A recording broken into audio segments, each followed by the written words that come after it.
俗话说人不可貌相，大部分人生来就被上天赐予了健康的四肢和五官，不应该存在歧视。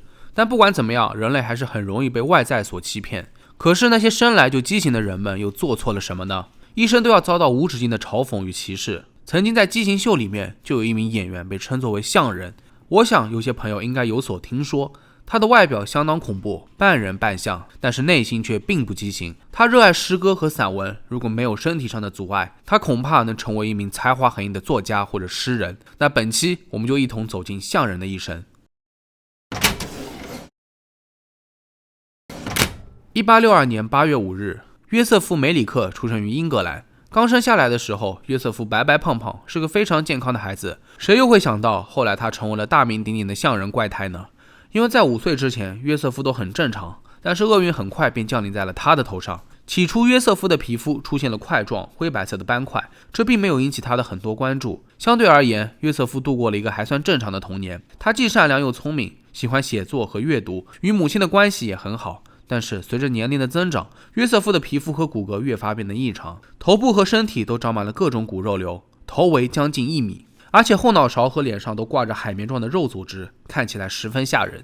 1873年，约瑟夫的母亲就死于了肺炎，这年他才11岁。这对于约瑟夫来说是一个沉重的打击，因为世界上可能再也没有人会像他母亲一样理解爱护他了。母亲去世后不到1年，父亲便再婚了。约瑟夫在家里受尽了白眼，他试图逃离这个家，但都被父亲抓了回来。13岁的时候，约瑟夫离开了学校，找到了一份卷雪家的工作。但是他的右手畸形越来越严重了，手腕也相继出现了大肉瘤，手部就像是鱼鳍一样，无法再胜任这份工作。失业后的约瑟夫在家里更没地位了，他每天都在街上闲逛，找工作的同时也能避开继母的嘲讽。在自传当中，约瑟夫曾经说道，他们嘲笑我，让我别回家吃饭，所以我经常饿着肚子在街上走，有时候我吃剩饭也都要被嘲笑。眼看着约瑟夫没有经济来源，父亲坐不住了，于是帮他搞到了一个小贩执照，派他挨家挨户的售卖小百货来赚钱。然而此时约瑟夫的畸形日益严重，因为下巴变形严重，他连简单的表情都做不出，说话更是口齿不清，所以约瑟夫几乎都卖不出东西，顾客们都不敢给他开门，要么害怕他的长相，要么听不懂他的说话。赚不到钱的约瑟夫在家里更是受尽苦难，好几次他都想离家出走，一走了之。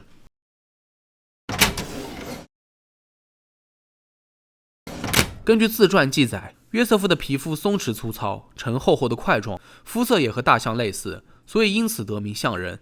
在19世纪，有一种母亲印象的概念盛行，大致就是孕妇的特殊情绪会对婴儿的身体产生很大的影响。当年母亲怀有约瑟夫的时候，曾经在市场上面被一头大象撞倒，并受到了惊吓，所以才会生下一个他这样的象人。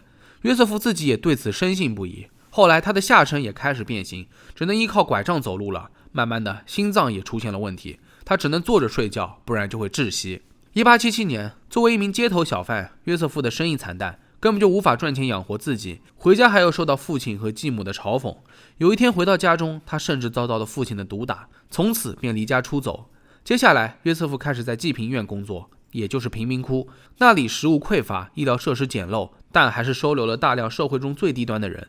当时整个社会都看不起这些无法养活自己的人，进入济贫院便是一种耻辱。但是约瑟夫没有办法，他跟着穷人吃着难以下咽的食物，睡在拥挤不堪的环境中，还要从事碎石、纺布等工作。其中还有一种工作名叫碎骨，需要把骨头磨成粉，制作成为肥料。由于济贫院伙食太差，因此大家都争先恐后的想要选择碎骨这份工作，这样就可以吃到骨头上面残留的肉渣了。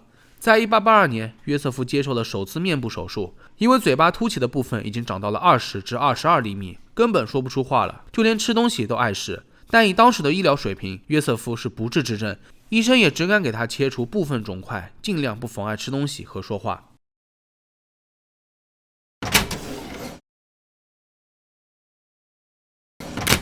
1884年，约瑟夫意识到自己的外表让人恐惧的同时，也可以引起别人的兴趣，所以他决定试着从中获利，于是离开了济贫院。他联系了当地音乐厅的老板萨姆，一起制定了表演计划。萨姆雄心勃勃，决定为约瑟夫打造一场巡回演出，让他成为怪胎秀的明星演员之一。很快，约瑟夫就以象人的身份出道了，参加了各种各样的节目，没想到反响热烈。约瑟夫靠自己获得了更好的生活。到了11月，约瑟夫前往伦敦，萨姆为他安排好了经纪人。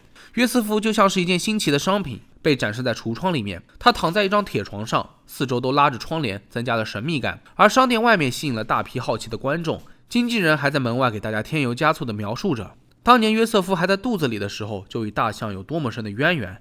观众只要支付了入场券就会被带进商店，他们还会被经纪人提前告知，象人不会吓唬你的。但是几乎所有的观众在看到约瑟夫真实面目之后都会觉得恐惧，胆小的人甚至会直接逃走。在没有展出的时间，约瑟夫也会想去外面转转，但在公共场合当中，他必须穿好斗篷和面纱来掩饰自己的畸形，而且他经常会被暴徒骚扰抢走财物。然而碰巧的是，约瑟夫所在的展示商店对面就是伦敦医院，所以经常会有感兴趣的医学生前来参观。其中外科医生弗雷德里克·特雷夫斯也得知了这一新闻，打算前去一探究竟。然而由于约瑟夫的外形实在太过惊人，弗雷德里克也只参观了不到15分钟就离开了。他明明是一位资深的外科医生，什么场面没有见过，但约瑟夫的症状还是让他大为震惊。回到医院后，弗雷德里克还是想给他进行一次检查，看看到底有什么毛病。在征得同意之后，约瑟夫穿上了一件超大的黑色斗篷，戴上棕色的斗帽以及面罩，来到了伦敦医院。随后弗雷德里克给他进行了测量，发现他的头围有91厘米，右手腕围度有30厘米，最粗的一根手指只围有13厘米。弗雷德里克还注意到约瑟夫的皮肤覆盖着油状生长物，其中最大的一块还散发着难闻的气味。在某些区域，皮肤已经从身体上面垂下来，右臂、双腿以及最明显的大骨头都有明显的畸形。不过让人吃惊的是，约瑟夫的总体健康状况还算良好。后来弗雷德里克又给约瑟夫检查了2-3次，不过在此之后他就不乐意了，因为他觉得自己被拖得一干二净，就像是牛市上的动物。其实放到今天，我们查阅资料就可以得知，约瑟夫得的是变形杆菌综合征。这是一种罕见的遗传性疾病，会导致骨骼、皮肤、血管和脂肪等组织不成比例的生长，且左右两侧受到不同的影响。患有变形杆菌综合征的新生儿几乎没有这种症状的迹象，大概会在6个月到18个月之间出现苗头，并且随着年龄的增长，病症会日益严重。这种疾病最常见的并发症就是肺栓塞，一旦深静脉血栓形成的血块通过血液流动，可能会滞留在肺部，最后危及生命。到了1885年，随着怪胎秀热度的降低，英国人开始厌恶畸形者。为了避免恐慌，警察也设法关闭了约瑟夫展示的商店。于是他们决定前往非洲大陆展开巡回演出。但是约瑟夫的健康状况逐步恶化，经纪人不想负担风险，于是卷了钱就跑路了。约瑟夫身无分文，又过上了走投无路的日子。第2年6月，约瑟夫出现在了伦敦利物浦车站，由于怪异的长相造成了恐慌，警方将其带回警局。但是没有人能够理解他所说的话。后来警方在他身上找到了医生弗雷德里克的名片，并带他去了伦敦医院。弗雷德里克又给他做了一次检查，发现他的病情已经严重恶化，但是没有医院敢接受这种不治之症。后来约瑟夫的故事被登上了报纸，引来了好多英国上流人士的捐款。1887年，伦敦医院的几个房间被改造成为约瑟夫的专属空间。在弗雷德里克的照料下，约瑟夫度过了余生，直到1890年4月11日，他去世了。